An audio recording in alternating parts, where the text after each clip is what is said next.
2 sa makalipas sa alas 5. Bakit ngayon pala mag-uumpisa ang programang lagi mong inaabangan tuwing Biyernes dahil po yan sa mga Christmas party sa aking nadaanan. Pagpasensyahan nyo na po, kaya welcome na agad dito sa programang OK Parts, OK Bye, OK Usapang Kanto. Halitad ngayon ng The Generics Pharmacy. Tandaan ba sa Generics? The Generics Pharmacy, nandito ang reseta ng doktor. Now with over 1,400 branches nationwide to serve you. Kasama rin ang Lafarge Republic from Lafarge, the world leader in cement. At ng Petron Extra Unleaded, go for the extra miles. At eto na nga tayo, wag na natin patagalin pa.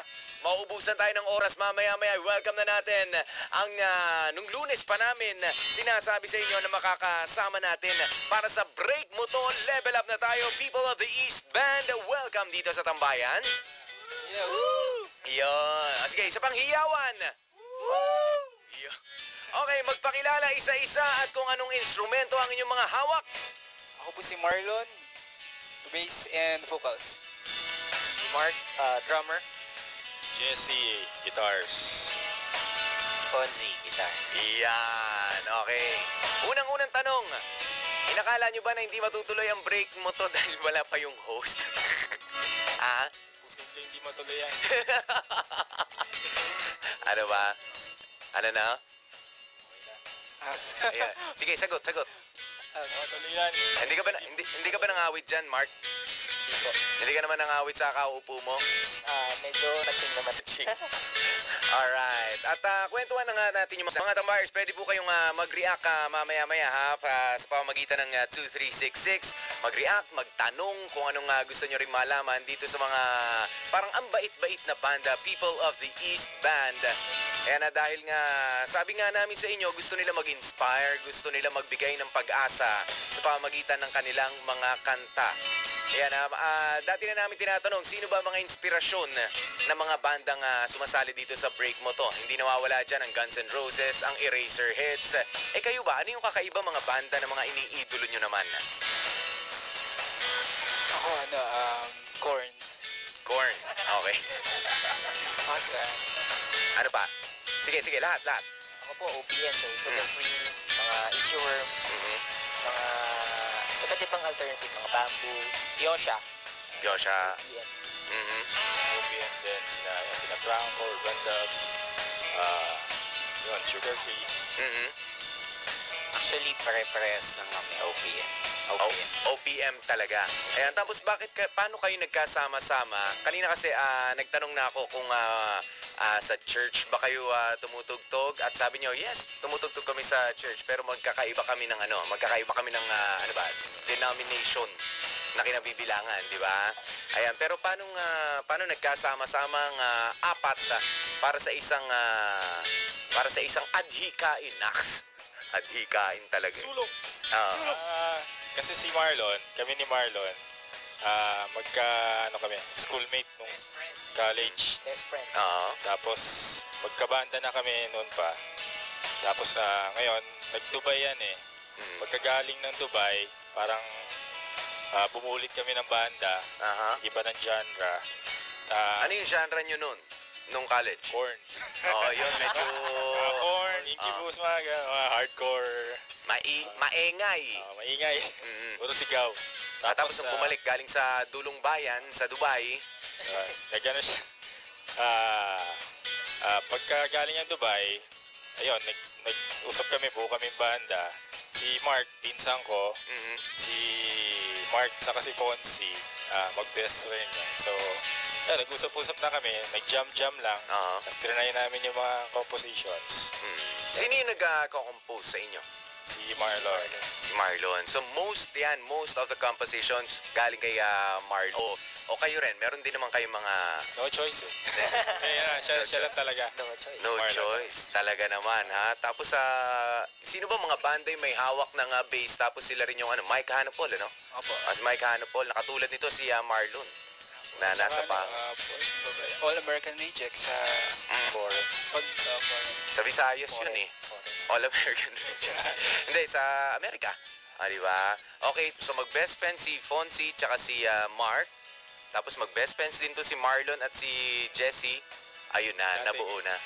Dati yun. So nag-iba rin. Sa pag-iba ng genre, nag-iba na rin ng friendship. Iyon. Tapos, bakit ito yung gusto niyong tunguhin nga, yung makapag-inspire ng tao? Minsan ba meron na sa inyong nagmuntik-muntikanan o merong masamang experience sa buhay na gusto niyo mabago? Muntikan na kami mamatay. Kaya ano lang, parang gusto lang namin syempre, makapag-inspire ng tao na ma-bless din yung tao dahil sa mga sa music namin. Yun. Konti na lang ang inspirational songs eh. Puro mga pang-heartbroken. So parang gusto namin mag-uplift. Na parang Ma-uplift yung spirits ng mga nakikinig din. may malaman nila na syempre kahit na may mga kanta na na sobrang papagang ng loob nila kaysa sa mas lalo pa silang madiin. Ma-depress. Sa inyong anong range ng edad ng bandang People of the East? Naglalaro sa Mid-20s lang. Mid-20s lang. Hindi, kasi mga bata pa naman kayo, tapos parang, di ba? Ilan taon ka na, ilan taon ka na, Marlon? 32. 32? Oo nga, no? Kaya si Jessie, Ako, 32. 32 rin, tapos si Fonzie, oo nga, magkaklase kasi. Si Fonzie, 24. 24, tapos si Mark, ganun din. 23. 23. Bata pa po ako. Kaya mas mga bata. Pero sasabihin, mas mambabata nyo pa. Ba't naman mga inspiration? Paduy. Hindi ba kayo nakakarinig ng ganyan sa mga tropa? Sa mga kaibigan din? Hindi na uso yung body ngayon. Parang... Corny. Hindi naman. Wala namang Wala naman na. ganun. Oo. Kasi subukan lang nila. Oo. Ang gaganti sa kanila, yung bossing natin sa taas. Dahil tungkol naman sa kanya itong mga pinagtutugtog nyo, di ba? Kaya naman mga tambayers, sige na, mag-text na kayo ng mga katanungan nyo rin, ha? Sa 2366. Ganito, i-text ang salitang tambayan space ang inyong question o ang inyong kung ano man dyan, tanong. Ayan, at i-send sa 2366. O kaya naman mag-online na rin po kayo sa Tambayan TV natin sa www.tambayan1019.com. At ito na nga ang break mo to. Level up na tayo. Kasama niyo po ang itong nag-iisang kanto hero sa ngayon dahil si China Heart. Siyempre, pagka may nawawalan DJ, may importanteng inaasikaso. Ayan. At sige, patugtugin na nga natin ang People of the East Band, sina Marlon, Jessie, Fonzie at si Mark dito sa Tambayan 101.9. San ka pa?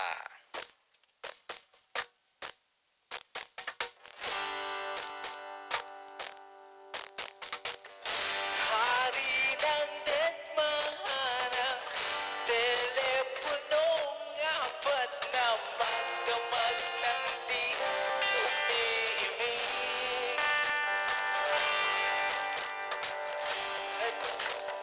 Tatawagan, may pag-asa kayang maisip mo ako't biglang mamiss. Hindi kita mapipilit kung ayaw mo.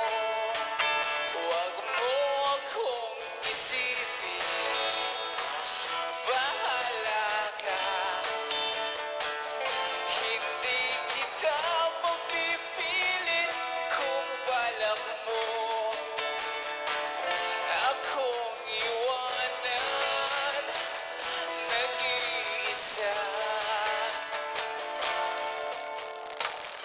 Pwes mo katok makopa, tuluriyang isosoli ko lang lahat ng mga sulat mo. At may katoyatang doorbell nyo. Magtatatlong oras na ako dito. Hello? Hindi kita mapipilit kung ayaw mo. Huwag mo akong isipin, bahala na. Hindi kita mapipilit kung balak mo akong iwanan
Asa niya lang ako. Bitin na bitin ako. Oo, hindi ko na alam kung makakaya ko ba. Di bali na lang kaya ako pumagkiyak na sa puso niya. Di bali na lang kaya ngunit mahal ko siya. Di bali na lang. Di bali na lang. Di bali na lang. Ngayon, araw-araw lumilipas ang panahon. Kalimutan ko siya'y malayo sa isip ko. Di kaya pinaikot niya lang ako. Bigla na naman nagbago ang isip niya. Nagkataon ko na kilala ko siya. Pag sinabi ko di marinig, baka mapahiya muli. Hindi ko na alam kung makikaya ko pa. Di bali na lang kaya ako pumagkiyak na sa puso niya. Di bali na lang kaya ngunit mahal ko siya. Di bali na lang. Di bali na lang. Di bali na lang. Bakit ka naman ganyan? Ang paraan. Pero kung nalaman mo naman ako, bigla akong tumatakbo.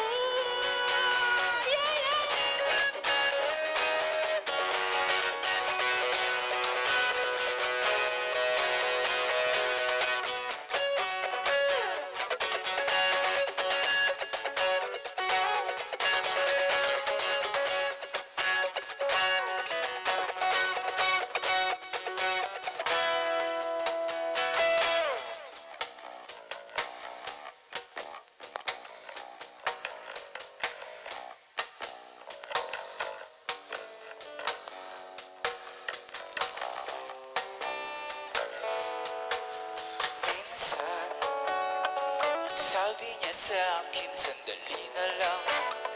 Kala ko pa man ay sigurado na ako.